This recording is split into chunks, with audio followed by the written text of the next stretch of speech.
Hello, my name is Fran Taylor and I will be talking about Unit 349, Planning for a Career in Music.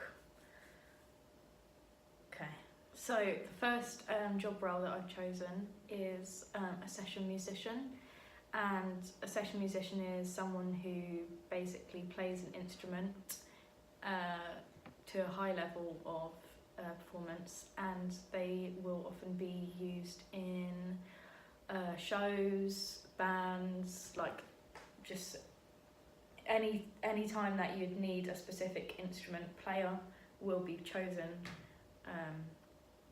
to be a session musician. So people hire you for a specific instrument for a purpose like a show, or to cover someone in a band. So if someone's dropped out of a gig, they will need to, say, get a drummer in to come and perform for them. You don't actually need any qualifications to be a session musician. It's all very skill-based, so obviously you need to be of a very high skill in that instrument, so you need to be able to play different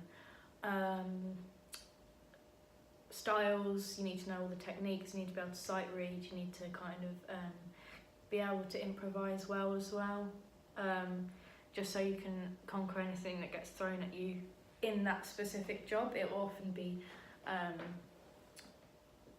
said in that application, the job application, what is required of you. So say someone needed you for a like a reggae band, you need to be able to play reggae beats and stuff like that, and have a knowledge of the style. That does give you it benefits you in a way, because if people know you can do many different styles, they'll be more likely to hire you in the future and stuff like that. It helps to have studied music, obviously, because you need to have that knowledge of the instrument and of the theory and stuff, but it isn't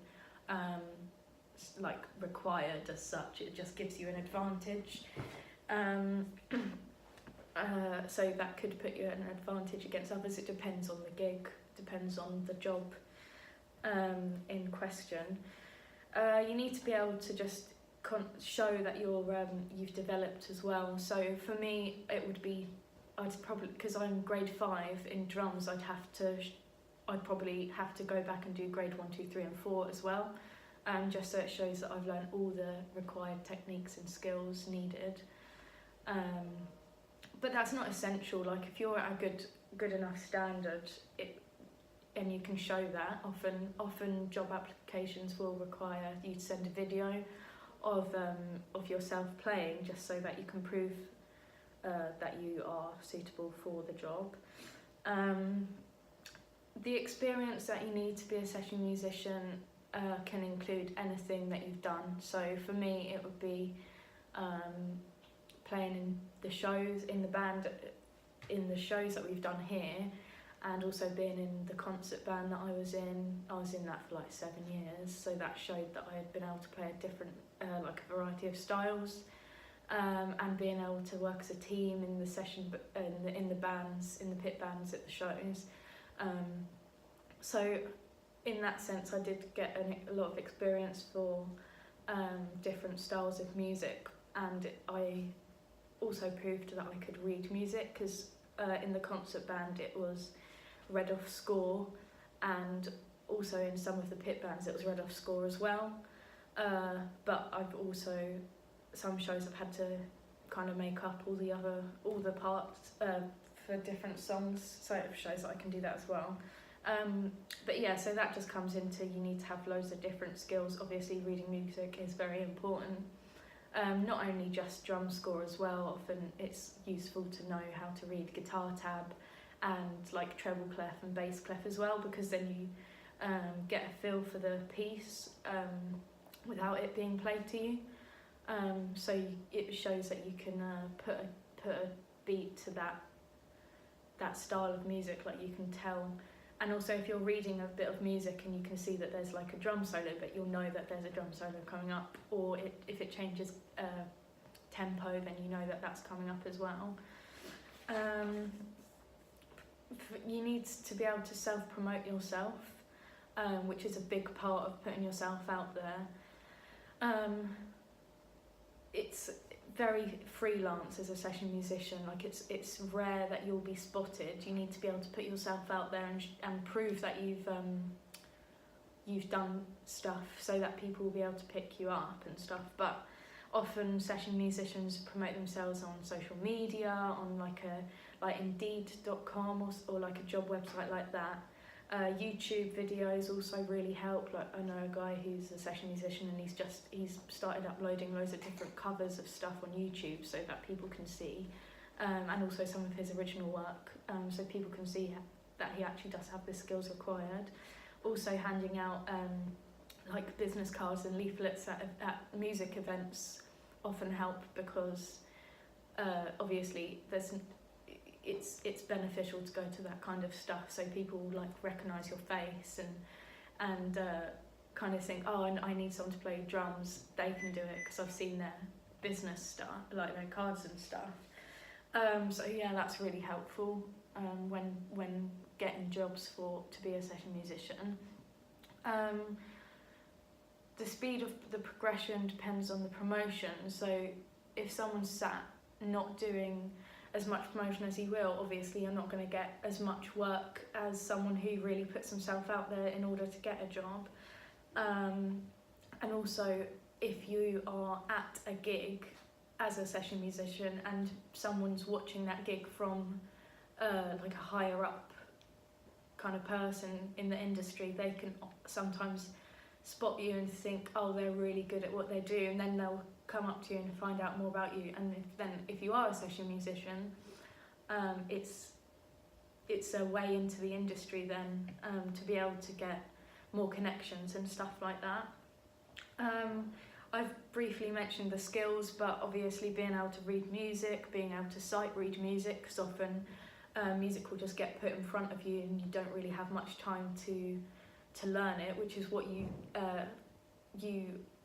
practice that when you're doing grades and stuff like that. So one of the tasks in doing a grade is you'll get a piece of music and you'll have to sight read it and then play it along to a track, which is often really good practice for being a session musician, because often a lot of the time you will have to do that. Being quite approachable and have a nice personality also helps, because no one really wants to come up to someone if they're not very friendly, and that also makes you appear like you can't work as part of a team or easy to get on with in a professional setting, so that all obviously helps.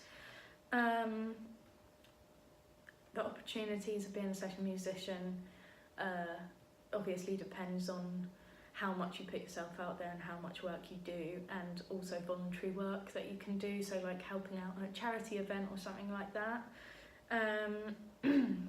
Also knowing what jobs to accept and what jobs to decline. So if you have a job that's kind of quite a quiet venue, and you're already kind of building up a portfolio for yourself, if a job gets offered to you and it's quite a low paying, low capacity gig compared to quite a high one, say if you got asked to perform at the Concorde or something like that, or the Horn or something, you'd rather go for it would be logical to go for the more better paying one, so there'll be more people there to spot you and to kind of ask you what you're doing and stuff like that. There are sacrifices when it comes to session musicians. Obviously it's not a fixed salary job, so you've got to be able to maybe like have another job on the side while you develop your career, and also the timing, like often gigs will be in the evening, so you will have to get there a few hours before, have a sound check, make sure everything's okay, and then do the gig, and you probably won't be getting out till late, so it's quite hard to manage your time around being a session musician, because it's very like out of that, like unsociable hours really. And also if you've got a gig coming up, you need to have that day free so that you can get everything sorted, get transport for your instrument. Say like if you don't drive, you're going to need to get someone to come and pick you up and take you there, especially if you have a drum kit. There's quite a lot to take somewhere, even if it's close, like you can't be carrying a drum kit around, whereas if you had a guitar you can just walk there and that. So you've got to make sacrifices, and that obviously, if you need to hire transport, that's going to be taken out of the money that you get from it as well. So it's very it's quite strenuous. But yeah, and then so the workload obviously revolves around how much you promote yourself and how much experience you have, and what jobs you accept and stuff like that. And also the wages depend on what kind of show it is, where it is. Like if you went to somewhere like Brighton, you'd probably get paid a lot more than if you went to somewhere like in Worthing, say. So if you performed at Bar 42, I think the rate is, each person I think gets, if you're a small band, I think you get about 20 quid for the show if it's been like put on. But in Brighton it can be like double that easily because of the place that it is, and the more people you get to come see the band, the more the bar or wherever you're performing will get. So it just depends on where you perform. But yeah, I think that's it for session musician. It is a very competitive job, because obviously every person is fending for themselves. It's not like you're part of a big group and then you kind of all go along and all get a chance. You've really got to fight for your way into the industry. But I think that's for everything to do with music and the performing arts. You've got to have the passion and commitment behind you, because otherwise you can't. It's very hard to get anywhere without putting in the effort, which I've explained. So yeah, I think if I were to become a session musician, I'd need to build up my portfolio and my skills, but I will talk about that in a different video anyway. My second job is a music teacher. It's much different, obviously, to being a session musician. You are required to have a qualification, because you will be obviously in the education department, I guess. So a lot of teachers will do a 3-year degree in a specific subject. So obviously if you're going to be a music teacher, do a 3-year degree at uni in music, and then go on to do another year, PGCE year, for 1 year, and then you will get the teaching qualification, which is what a lot of teachers do, because at the beginning of that course you go to uni and get the qualification in your subject, and then you've got that to carry around with you, and you've got many different options of what you want to do. So you can go into teaching music just as a freelance, or something like that, and then you have the choice to go on and do the extra year to become a qualified teacher. But also the other option is to do a 4-year Bachelor of Education course, which is obviously 4 years of doing solid teaching in the music department. The difference between that and the 3-year one is, at the beginning of the 4-year Bachelor, you are committed to being a teacher. That's it. At the end of it, you are going to be a teacher, and you can't really back out of it. You can't change your mind. You can get halfway through and go, I should have done just music, because now my options are limited. But obviously if you want to be a teacher and you are set on being a teacher, then that is a good path to go down. But I think with the first one you have a lot more leeway on what you want to do. So I think that's why it's more popular. So the starting rate for a teacher would be 22,000 for most jobs, which is obviously a good wage to have for a starting teacher, and you do get a lot of experience out of it during the course, so you won't be without experience, and you are ready to kind of jump into the role. Another option is to be a peripatetic teacher, which is where you are kind of like not a freelance teacher, but you go around to lots of different schools and doing one-to-one work. This can often lead to you like you need the same qualification, but this can often lead to you getting paid a lot more. For example, like you can get £25 to £40 an hour from being peripatetic teacher. But then also you need to take into account it's not fixed. You don't get the fixed amount of hours unless you actually build up which jobs you're going to each week. And you need to take into account the time and travel expenses that you will be having to deal with. So it's all very well saying, I'm going to teach an hour here, an hour here, and an hour here, but you need to leave time to get to each place. So it's a bit more difficult to figure out what your day could be in order to get enough money to like live on and stuff like that.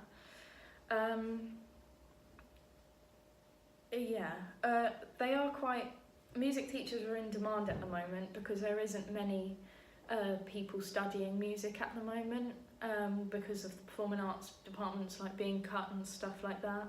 So it is quite, it's an in-demand job, so the availability is a lot. So for example, I looked it up, and right now in private schools there's 31 music teacher jobs going. In like secondary schools, and there's 80 jobs going, and in primary schools there's 17 jobs just around this area. So I think like there is a lot of availability for them. It's just being able to get there, because obviously there is such a limited amount of music teachers. Whichever one is the best job, a lot of people will be applying for it. It can, the pay rate can fluctuate depending on where you get a job. So in that way it's a lot like the session musician. For example, like in London, music teacher jobs can be going from the starting rate to 40 grand. Like it's between 28 and 40, I think, for a music teacher in like London, in certain parts of London. And then as you get out, further out of London, it can go down. So it all depends, but obviously you need to take into account travel and if you might have to move for a job. But yeah, so I think I have current skills to be able to be on my way to being a teacher. For example, I've done work experience in schools, and I've also helped my mum with some of her music shows that she's done at school. So, and obviously my mum's a teacher, so I do like know about what kind of happens and stuff. But yeah, and then I'll speak about the rest in the next video. But yeah, that's about it. I forgot.